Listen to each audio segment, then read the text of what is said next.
Rookie slumps in NASCAR are nothing new, but in 2004, this was taken to the extreme. Kasey Kahne's 2004 rookie campaign could have been the greatest if it wasn't the unluckiest. Kasey Kahne first burst onto the NASCAR scene in 2002 straight from the world of dirt. Robert Yates Racing gave him his first big break in the NASCAR Busch Series. Are you familiar? Have you raced open wheels against him, Tony? Absolutely. That kid is tough.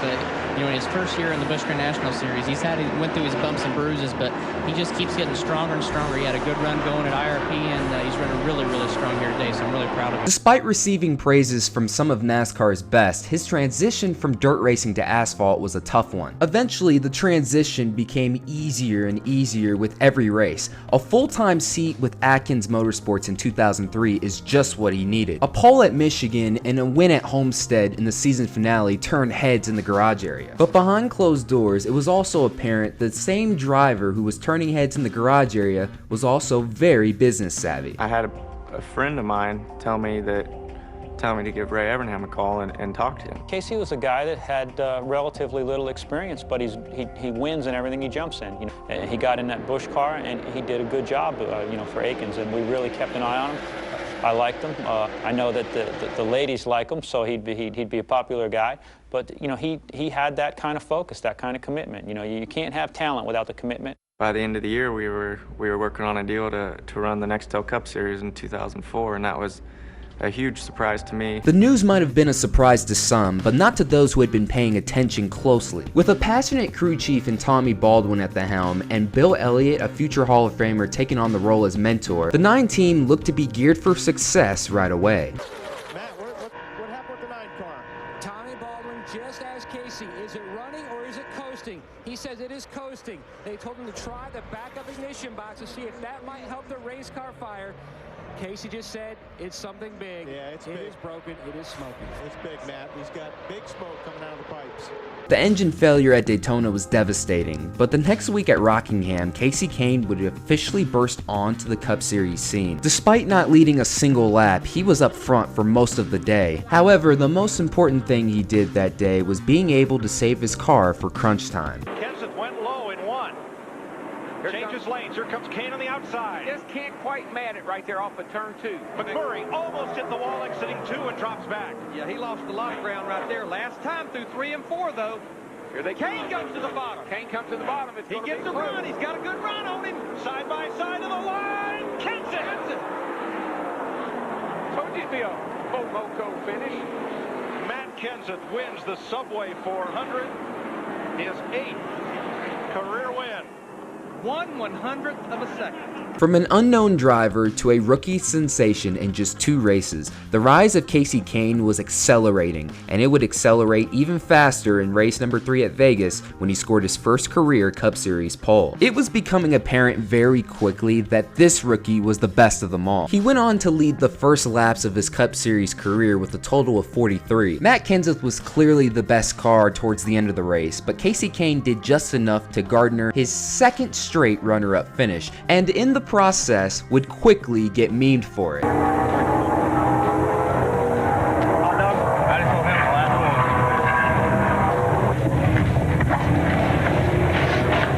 Excuse me. What, second again? I hope you win tomorrow. Alright. Hey, how are you? Good.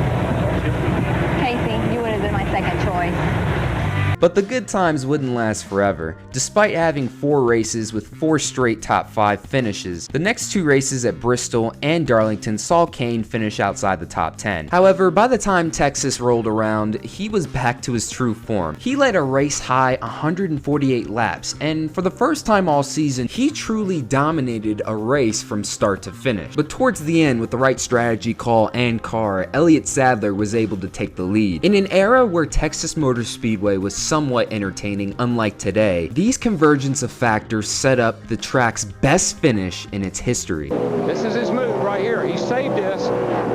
He saved the outside move, if it'll work or not. And right there, where Elliott Sadler been the strongest through the middle of 1 and 2. They're going to run up on the lap car. Johnny Sauter, half a lap to go. And Kasey Kahne almost ran out of racetrack exiting turn number 2. He's got one more shot, boys. It's going to be right here. Lap car is going to cause Elliott Sadler the race. I don't know, Darryl. I believe Elliott Sadler shut the door high on him. He's going to shut the door high on him. Sadler had to lift for Sauter. Here comes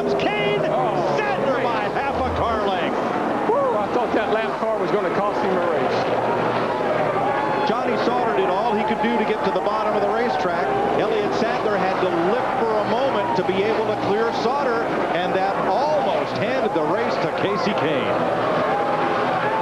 Margin of victory, 3/100ths of a second. And Kasey Kahne's lost 2 races now by just a few hundred. Rockingham and now today. Less than a car lead. For the 3rd time in 7 races, Kahne was once again a runner-up. From this point on, Kahne went 5 straight races without a single top 10, but by the time the 13th race of the season at Dover rolled around, it looked as if his luck had taken a turn. The big one on lap 345 took out a multitude of competitive cars that day, leaving only a few to duke it out for the victory. That being Kasey Kahne, Mark Martin, and Tony Stewart. For the first time all season, he was setting the pace up front, not having the charge from the back like usual. It looked as though, with around 20 laps to go, that his first win was right around the corner. I think that's just tire rub.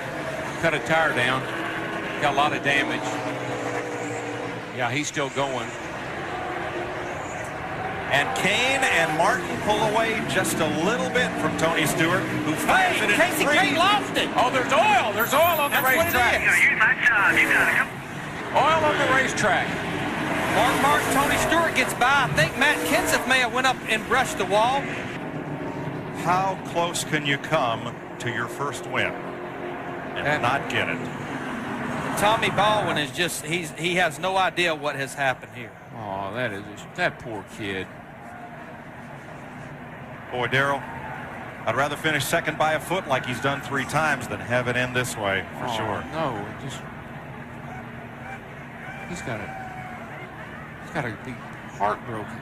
Without a doubt, one of the worst ways to lose a race in all of NASCAR history. This incident was bad enough on its own, but what transpired afterwards was an abundance of cautions being called at the most random times. This incident is what is believed to have led to all of that, but don't take my word for it. Take that race winner, Mark Martin's. There was a race, back right before Kasey Kahne won his first race. He was leading at Dover, and I was running second.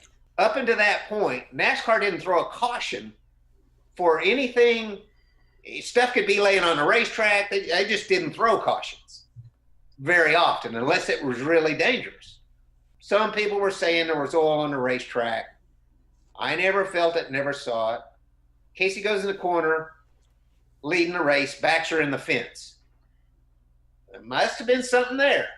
And after that, they started throwing cautions whenever anybody said anything.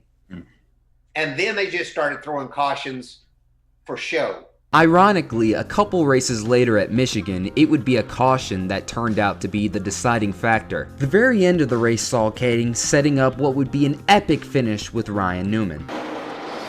Boy, did he ever get a run off turn 2. It's not over with yet, guys. Look at it. He just continues to pull up on the 12 car. Newman strong at the end of the straightaway, but here comes Kahne. He may catch him. Caution is out. Caution is out. It's got to be. They're coming to the checker, though. But the field is frozen. Oh, man. Ryan Newman to victory lane for the first time since last October. That's why I say you race back on the last lap. Amen. Gosh, Amen. darn it. 15 races with 4 runner-up finishes. At this point, you had to question if Kahne was ever going to get to victory lane. It wasn't a question of talent getting him there. He certainly had enough talent to do so. It was a matter of luck. The following 2 races saw Kahne see finishes outside the top 10 yet again, and to make matters worse, they were even outside the top 20. At Chicagoland, Kahne had a relatively good car all day, and it looked as if this was going to be one of those exact same runs. He adjusts on the car all day, able to get out in front with pit strategy, and is able to compete for the win towards the end. Or so we thought. No, as it turns out, the guy who was giving him props earlier in the video had other plans. He did get a good start. Let's watch here. Tony gets on the outside of the 40. I think when he goes up on the outside of the 9, or wait a minute, we'll see. But you know what? What caused that? You got a guy that's not on new tire. Wow. BP, there's a big fight in the 20 pit. Tommy Baldwin, a number of the Dodge guys came down to talk to the 20 crew members. NASCAR officials do have Tommy Baldwin They are trying to break this up.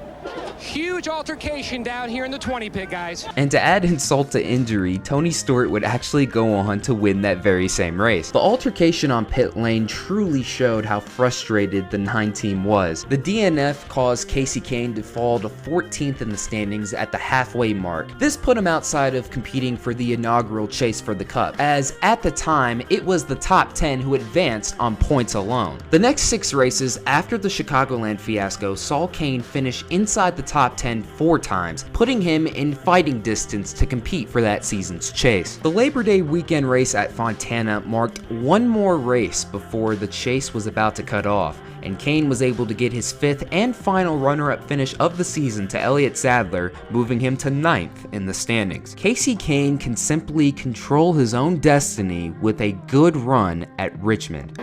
Talked about Kasey Kahne pitting under this caution flag. Matt, he's way back in 24th place. Jeremy's in the green, Casey's in the yellow. Restart at 24th, but he's riding along. Now Tommy Baldwin pitted him under that caution. Kasey feels like he's losing too much ground on the racetrack. Once the pressures do build up, the car really comes in, but he loses so much track position, it's tough to make that up. Then they brought him back down pit road because under the low pressures, Kasey says the car is bottoming out. They just want to make sure, BP, it wasn't the oil pan that was hitting. They missed the setup by a wide margin and really became a nuisance for the entire field. Even Dale Jr. said he was pretty slow and that's why he had to move him. In the end, all the work they did from the late summer of the season was all for naught, as he went on to miss that season's inaugural chase. Kasey, you're 12th, not quite in tonight. What are the emotions? We just didn't do good enough. Too many problems all night long. Just a pretty pathetic race car. Could you do anything inside the car to try to get your... I mean, I'm sure you did all night. Yeah, I tried whatever I could. I tried messing with the brake bias and doing whatever. It didn't help, but we got spun out there during the race either, so it was a bad day. Tough night for a young rookie, guys. His teammate Jeremy Mayfield needed a perfect night for himself and from the field to mess up, and that's exactly what happened. Mayfield's win secured him the 10th and final 2004 chase spot. Despite missing the chase for the Cup, the chances for a win in the final 10 races were still there, and it became apparent in the fall race at Charlotte that it was about to come. Throughout the race, he was on rails. He started on the front row and proceeded to lead over 200 laps. Not only was that a career high by a very wide margin up to this point, but he was in his own zip code that night, as even the other contenders in Jimmy Johnson and Dale Earnhardt Jr. just couldn't keep up. By the time we reach lap 200, he is nearly 3 seconds ahead of second. Even though we have quite a ways to go, it's looking like it's definitely going to be his for sure. Turn 2. Oh my goodness, Kasey Kahne, the race leader, has hit the wall. Oh my gosh. Boom, there it goes. Yeah. Right front tire. Right front tire. Man, oh man. Matt. BP, as Cousin Cole earlier said, looked like something broke. Tommy asked him, tire or does something break? He says, tire. Kahne led a race-high 207 laps by the time he crashed on lap 267, and to make matters even weirder, the night before in the NASCAR Busch Series, he had a similar accident coming off of turn 2. The 2004 season ended with Kasey Kahne scoring 2 top 5 finishes at both Phoenix and Darlington, and closing out the season finale at Homestead with, you guessed it, a DNF. In the end, Kasey Kahne finished 13th in the 2004 standings, winning him Rookie of the Year, and in the end would find a little lady luck himself. The following season, he would score that coveted first Cup Series victory at Richmond, and in total would go on to score 18 career Cup Series wins before his retirement in 2018. In my opinion, Kasey Kahne is without a doubt a future Hall of Famer, but I know that's definitely up for debate, and y'all can have that argument in the comments below. But one thing we can all agree on is that Kasey Kahne is also the most unluckiest rookie in NASCAR history. And once again, that'll do it for another video. Thank you guys so much for watching. This is Black Flags Matter. Catch you next time. What's happened this year is criminal. Someone ought to be arrested.